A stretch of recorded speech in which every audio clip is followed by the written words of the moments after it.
Alors, l'urgence, quand l'Assemblée sera majoritairement Front de gauche, ce sera d'abord de passer à la 6e République. On convoquera pour cela une constituante, une Assemblée constituante, dans laquelle des citoyens seront élus et ne pourront pas ensuite être députés. Donc ils seront totalement indépendants, ils ne seront pas là pour conserver leur mandat ensuite. Nous, on veut cette Assemblée, cette 6e République comme étant une république parlementaire et réellement démocratique, pour en finir avec la monarchie quinquennale qui est la 5e République.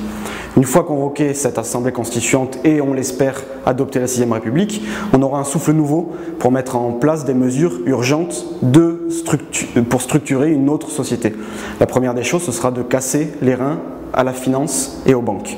Il faudra dire au FMI, à l'Union européenne et aux autres institutions financières mondiales que le peuple français ne veut plus de ces plans d'austérité et ne veut plus qu'on impose ces plans d'austérité aux autres pays européens.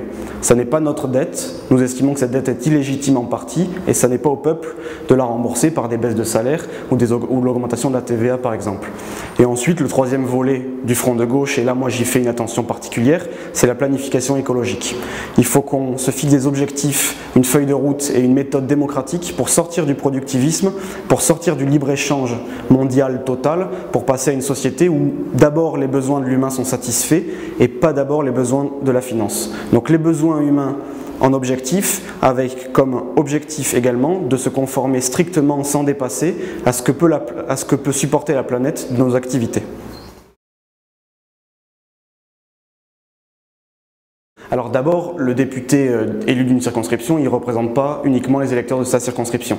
Il est le garant de l'intérêt général, et si je suis élu autour de Toulouse, je représenterai autant les Basques que les Corses que les Alsaciens que ceux de ma circonscription.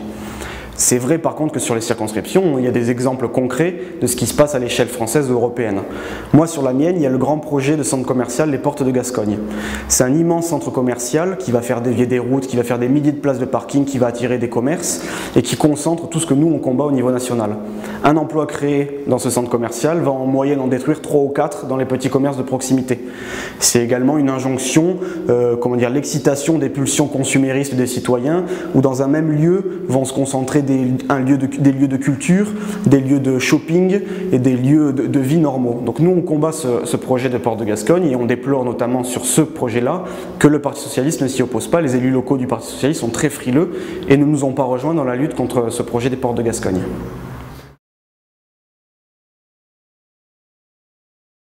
Mais c'est censé servir à quelque chose.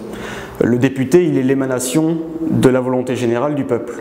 Il est censé faire la loi et rien ne peut s'opposer entre le député et la loi à ce qu'il veut.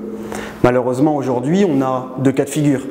Soit comme en 2008, où le Congrès réuni à Versailles a voté pour un traité européen qui avait été refusé en 2005 par le peuple français. À ce moment-là, c'est une assemblée, c'est un parlement et des députés nuisibles qui ne respectent pas la volonté générale. Et le Parti Socialiste y a pris sa part de façon majoritaire, notamment la candidate sur ma circonscription, Monique Iborra. Et le deuxième cas de figure, c'est que aujourd'hui, les normes européennes et l'Union européenne supplantent les normes nationales. Alors c'est pas un souci en soi, sauf que nous on dénonce l'Union européenne libérale qui met à genoux les peuples. Alors une des propositions du Front de gauche également, c'est de renégocier les traités européens pour que les assemblées nationales, les parlements nationaux aient la primeur du vote législatif. Ça ne peut plus être l'Union européenne qui est libérale, technocratique, fédéraliste et très éloignée de nos préoccupations, qui impose au peuple français souverain des lois qui sont très mauvaises pour lui, pour le reste de l'Europe et pour le reste du monde.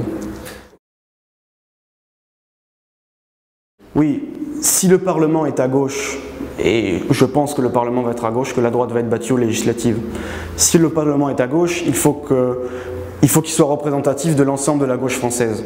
La gauche française, ce n'est pas que le Parti Socialiste. Et les 4 millions de personnes qui ont voté pour Jean-Luc Mélenchon, ils ne sont pas d'accord avec le programme de François Hollande et ils ne sont pas convaincus par le programme de François Hollande. Il faut donc que sur les 577 députés à l'Assemblée nationale, il y ait à peu près proportionnellement à ce que l'on pèse dans le pays, il faut qu'il y ait à peu près une cinquantaine de députés du Front de gauche. Donc nous, moi j'invite les gens même qui ont voté socialiste au présidentiel à venir voter Front de gauche, à se lâcher et à se dire que cette fois-ci, déjà il n'y avait pas beaucoup de risques, mais il y a encore moins de risques du Front national face à la droite au second tour, surtout sur ma circonscription et dans le département. La gauche a quasiment acquis déjà ces 10 députés. Alors il faut y amener un peu d'autres couleurs politiques pour que le Parlement soit représentatif, qu'il y ait des écolos, qu'il y ait du Front de gauche, qu'il y ait des socialistes, mais que ce soit un vrai Parlement représentatif.